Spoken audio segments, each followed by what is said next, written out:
विद्यार्थी मित्रांनो, मी प्रशांत भागवत आपणा सर्वांचं माझ्या या यूट्यूब चॅनलवरती हार्दिक स्वागत करीत आहे.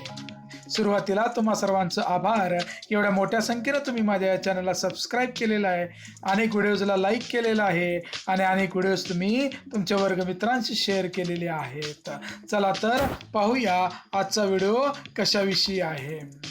आजचा व्हिडिओ आपण बनवलेला आहे ॲक्टिव्हिटी शीटमधील क्वेश्चन 3rd B वरती. इयत्ता 12वीची जी ॲक्टिव्हिटी शीट आहे इंग्रजी विषयाची, त्यामध्ये हा प्रश्न 3रा B या क्रमांकाने तुम्ही सोडवत असता, जो की 4 मार्काला आहे. Students, today's question is appreciation of the poem. And all of you can remember that you have studied all these poems in your classroom.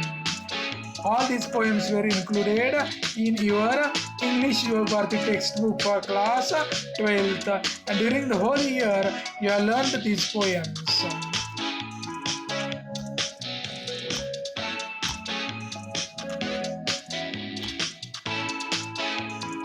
Today's video segment is upon poem number 2.3 titled as The Inchcape Rock. Students, can you remember the summary of this poem? The poem is about the heroic work by a noble person. The name of the person is Abbott, and he installed a warning bell around the Inchcape Rock to avoid the accidents by the mariners, and people praised him for this noble act. But the jealous pirate, Sir Ralph Over, was very angry about his praise, and he cut the bell. But as we all know that the person who does bad things will ultimately face the punishment, and that happens with that pirate. And in a bad weather his ship sank there and he lost his life. That's the story of the Inchcape Rock. Moving further, to learn about appreciation of this poem, I would like to request you subscribe, share and like my channel.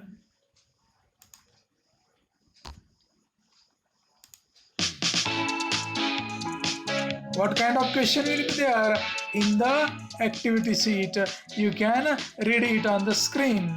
The question will be, read the given extract and write an appreciation of the poem based on following points, and these points will be there about the poem, significance of the title, form of the poem, theme and its significance, poetic style, language features, poetic devices, inspirational message, values or morals, your opinion and critical evaluation of the poem.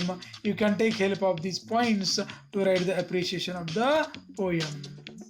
The first point about the poet and poem. The poem Inchcape Rock is written by British poet Robert Southey. He was a poet laureate of England from 1813 to 1843. इंग्लंडचा राजकवी असणाऱ्या Robert साऊदीनं लिहिलेली कविता आहे. His poetry work was very popular with the school children. This poem is a ballad. आणि त्याचं जे हे काव्य आहे हे एक प्रकारचं पोवाडा आहे. This poem is a 14th century story which narrated the abbot had put a warning bell near the dangerous Inchcape Rock. आणि या कवितेमध्ये 14व्या शतकातील एक प्रसंग सांगण्यात आलेला आहे की जेव्हा ॲबटनं त्या इंचकेप रॉकच्या भोवती एक वॉर्निंग बेल लावलेली होती. पण जिलस असणारा तो जो समुद्री लुटार होता सर राल्फ द रोवर नावाचा, त्याने ती बेल काढून टाकली. पण एका भयानक अशा वादळामध्ये त्यालाही त्या स्वतःचा जीव त्या ठिकाणी गमावावा लागला.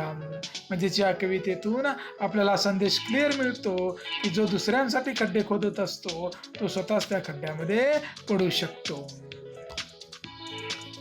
कवितेची थीम आहे की हिरोईक वर्क जे आहे ॲबटचं की ज्यानं ती बेल इन्स्टॉल केलेली होती, जेणेकरून सीमेन किंवा मरिनर्स जे आहेत समुद्री खलाशी आहेत तिथून जाणारे येणारे ते त्या डेंजरस इंचकेप रॉक्सी त्यांची धडक होऊ नये म्हणून त्यानं तो बेल लावलेली होती. But a jealous pirate removed the bell and finally lost his life at the same spot in a bad weather. So we can say that our good and bad actions are paid back by the Almighty. आणि आपण सहज म्हणू शकतो की सर्व शक्तिमान पिता जो आहे तो आपल्या सर्व चांगल्या आणि वाईट कृत्यांची नोंद घेऊन आपल्याला त्याच्याबद्दल बक्षीस किंवा शिक्षा देत असतो. क्रमांक 3चा पॉइंट आहे poetic style. This poem is written in ballad form. हा एक प्रकारचा पोवाड आहे आणि मग या प्रत्येक पोवाड्याचं जे रायमिंग आहे त्याच्याबद्दल आपण म्हणू शकतो की पहिली ओळीचं राईम हे दुसऱ्या ओळी बरोबर आहे आणि third line rhymes with the fourth line.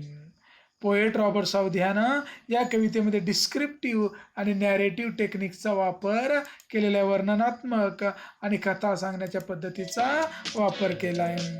The poet has also used dramatic style to present the scene before our eyes. आणि कवीनं नाट्यमय प्रसंग सुद्धा उभा केलेत जेणेकरून ती परिस्थिती आपल्या डोळ्यासमोर सहज येऊ शकेल. Number 4 poetic devices and language. The language used in the poem is very simple and easy to understand. The poet has used many fine verbal images of the events that took place in the poem. अत्यंत सोप्या भाषेत ही कविता लिहिण्यात आलेली आहे आणि कवीने शब्दांच्या साहाय्याने आपल्या डोळ्यासमोर चित्र उभा केले असं आपण म्हणूया. Verbal images. Poetic devices like alliteration, metaphor and personification are used in the poem. आणि कोणकोणत्या पोएटिक डिव्हाइसेस अर्थात फिगर ऑफ स्पीच वापरल्यात. अलिट्रेशन आहे, मेटाफर आहे, पर्सॉनिफिकेशन आहे. त्यानंतर आपण काही उदाहरणं देऊया. पर्सॉनिफिकेशनचं उदाहरण आपण देऊ शकतो. The ship was as steel as she could be an example of personification. Alliterationचं उदाहरण आपण देऊया. Without either sign or sound of their shock. पुढचा मुद्दा आहे मेसेज किंवा मॉरलशी निगडीत. The Inchcape Rock is a moral teaching poem. आणि आपण सुरुवातीलाच म्हणूया की यातनं अनेक बोध मिळतात. This poem gives the message that a crime gets its own punishment. जो गुन्हा करतो त्याला शिक्षा मिळतेच. तो जो जिलस पायरट होता cut the bell to irritate the good abbot and other mariners. तो जो द्वेष करणारा समुद्री लुटार होता पायरट ज्यानं ते बेल तोडून टाकली पण but he falls in the same pit which he dug for others. पण तो स्वतःच इतरांसाठी खोदलेल्या खड्ड्यात पडला म्हणजे त्याला त्याच्या कर्माची शिक्षा मिळालीच. हा संदेश या कवितेतून देण्यात आला आहे. त्याला आपण मेसेज किंवा मोराल असं म्हणतोय. विद्यार्थी मित्रांनो, या सगळ्या मुद्द्यांच्या आधारे तुम्ही तुमचं ॲप्रिशिएशन सजवायचं असतं जे की 4 मार्काला तुम्हाला आहे. मी परत एकदा तुम्हाला या ठिकाणी आठवण करून देतो की 2 वेगवेगळ्या कविता तुम्हाला प्रश्न 3ऱ्यामध्ये विचारल्या जाणार आहेत. प्रश्न 3 अ मध्ये प्रश्न उत्तरांसाठी एक कविता असेल 10 मार्काला आणि 3 ब मध्ये एक कविता असेल रसग्रहणासाठी ॲप्रिशिएशन लिहिण्यासाठी. Students, again there is a reminder to you, like the videos, comment on my videos, share my videos, subscribe my channel if you haven't, and in the end, thanks for watching.